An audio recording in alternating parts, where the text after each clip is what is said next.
अरे वाह, मैं आपको बता नहीं सकती कि मैं कितनी खुश हूं। अब तो आज्ञा भी लौट आए हैं। सब जगन्नाथ प्रभु की कृपा है, वरना ये चमत्कार तो। पर एक बात मैं आपको बता दूं अभी से कि मैं आपको कोई लापरवाही बरतने नहीं दूंगी। तुम हो तो मुझे पूरा यकीन कि मैं अपना ध्यान अच्छे से रख पाऊंगी।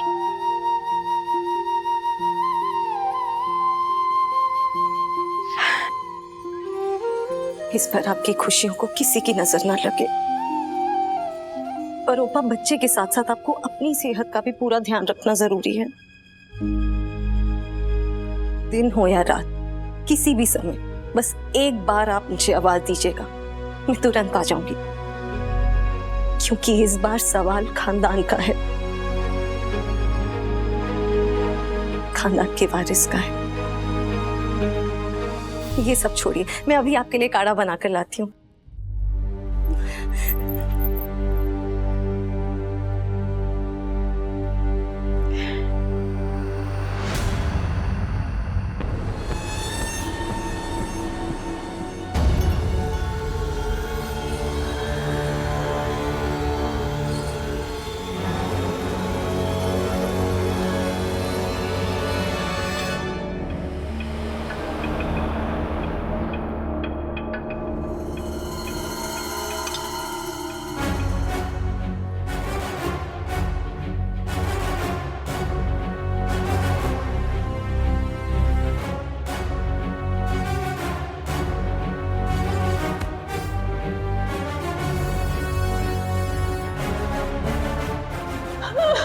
मेरे बच्चे को बचा लीजिए। शांत हो जाओ राधा।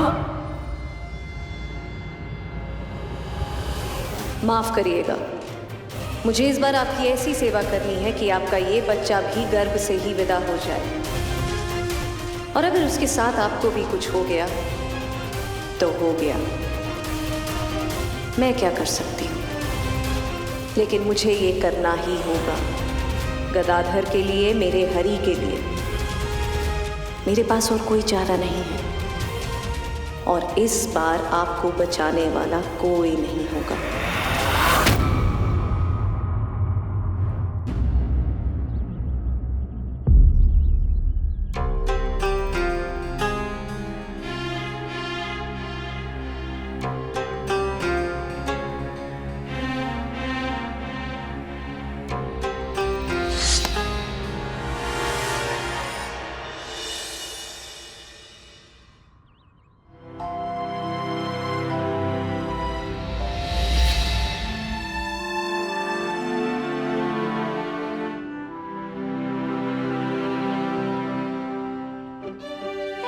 राजकुमारी कल्याणी को डरा दिया। तुमने तो मुझे सच में डरा दिया। आप वापस आ गई, अब तो आप रहेगी ना हमारे साथ कुछ दिन।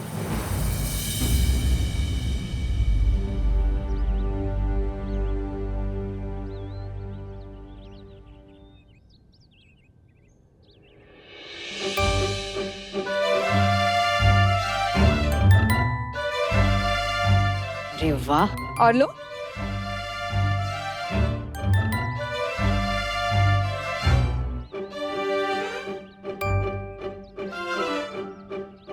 ये दोस्ती का तरीका है।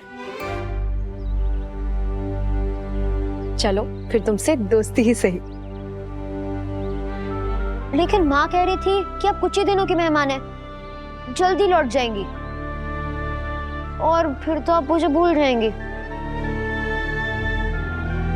लेकिन फिर भी मैं आपसे दोस्ती करूंगा, लेकिन उससे पहले आपको मेरी एक पहेली का जवाब देना होगा। पहली, मैं आज अभी नहीं हूँ, किसी ने मुझे देखा नहीं, लेकिन लोगों को पता है मैं आऊंगा जरूर। कोई मुझसे डरते, कोई मेरी उम्मीद में भी रहते, लेकिन मैं कभी पुराना नहीं होता। बताओ कौन हूं मैं?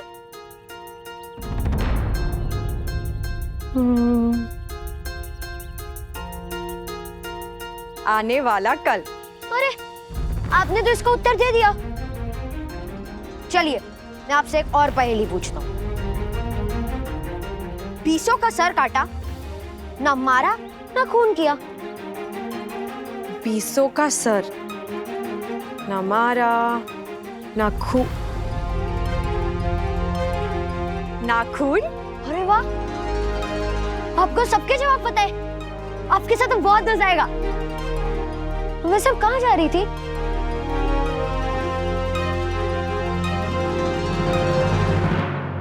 भटक गई थी। कोई चिंता की बात नहीं। यहाँ जो भी रोडंग में भटकता है उसकी मदद सिर्फ राधा काकी ही करती है। आइए, मैं आपको उनके पास ले चलता हूँ। वैसे भोजन भी तो करना है थोड़े समय में।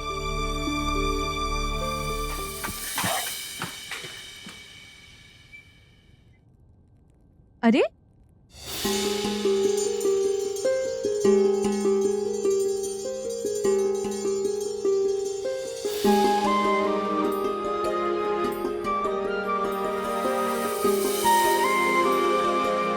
राजकुमारी कल्याणी, आप क्यों तकलीफ कर रही हैं? इसमें तकलीफ की क्या बात है? आपके लिए तो इतना कर ही सकती हूँ। आप मेरी बहन जैसी जो है। अगर ऐसी बात है तो वो सिंदूर की डिब्बी भी दे दीजिए।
प्रीति कहती है कि सुहाग के इन चिन्हों को आपको उतारना होगा।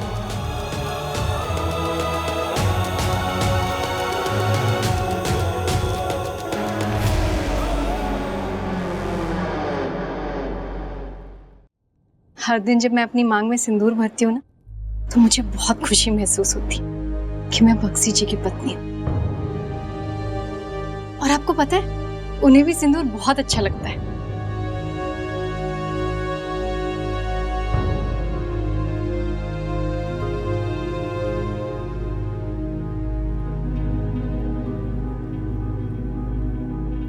श्रृंगार नहीं सीख पाई। मुझे याद है, जब माँ तैयार होती थी तब मैं उनकी मदद कर देती थी।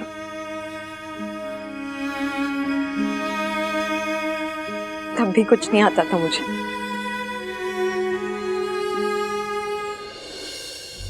जब आपका विवाह होगा, जीवन में प्यार आएगा, तो श्रृंगार करना भी आ जाएगा।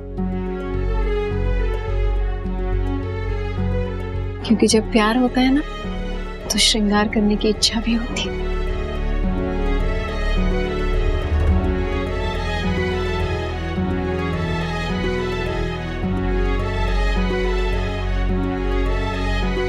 सच कहूं, ना तो मेरी श्रृंगार करने की कोई इच्छा होती है, ना घर के कामकाज। बचपन से ही मेरे हाथ में तलवार और धनुष बांध रहे हैं। हाँ, अगर माँ कुछ और साल जीवित होती तो शायद मैं कुछ सीख जाती। और अगर मेरी आपकी जैसी बहन होती तो शायद मैं योद्धा होती। खैर, अभी भी देर नहीं हुई है, आप सिखा सकती हैं मुझे। आप योद्धा बनना चाहती हैं। योद्धा वैसे नहीं, पर योद्धाओं में जो अनुशासन होता है, जो दृढ़ता होती है, किसी भी परिस्थिति में अपने मन को शांत रख सकते हो, वो सीखना चाहती हूँ मैं। अपने डर से जीतना चाहती हूँ मैं।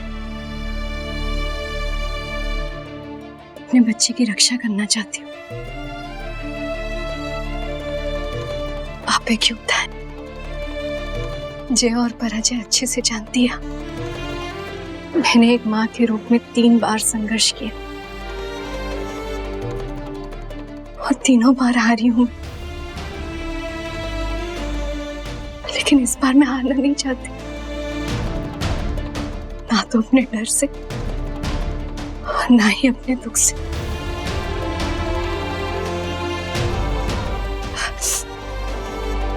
माफ कीजिएगा। तो मैं आपको घर के काम श्रृंगार करना सिखाऊंगी, जितना भी मुझे आता है। शायद आपके माँ के जितना नहीं सिखा पाऊं।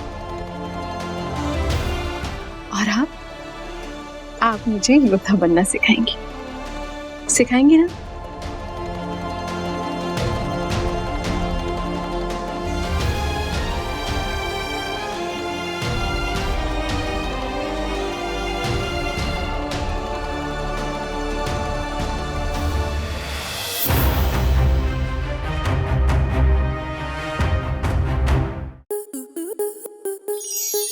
स्टार प्लस के ऐसे ही और बेहतरीन लम्हे देखने के लिए सब्सक्राइब करें हमारे YouTube चैनल को।